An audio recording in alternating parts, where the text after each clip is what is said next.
Good morning. Thanks for joining us for Local 3 News. I'm Brianna Maclean. The Portage Health Foundation has introduced a new program to the Copper Country called Bridges Out of Poverty. It's a program to help reduce generational poverty in Baraga, Houghton, Keweenaw, and Ontonagon counties. The program is focused on defining poverty and discussing the multitude of solutions that are possible.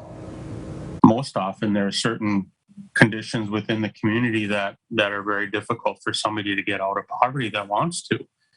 And we're just trying to create a better understanding to help those families, those families to be healthier and to achieve their own sense of liberty and help them out of that place that they're in.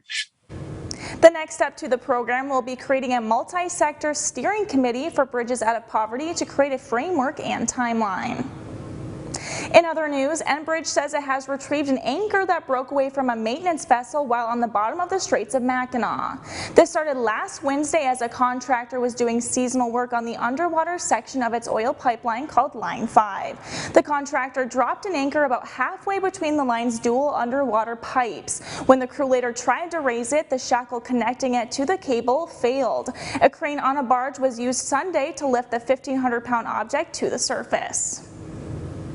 Governor Whitmer signed a $385 million supplemental budget bill this week, 2/3 of which will go to Michigan hospitals and long-term care facilities confronting financial pressures due to the coronavirus pandemic.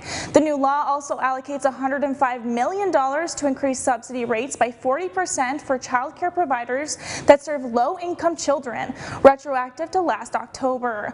All but $17 million of the funding is from federal COVID-19 relief aid enacted by Congress and former President Donald Trump. Now for a check on your forecast with meteorologist Tom Kippen.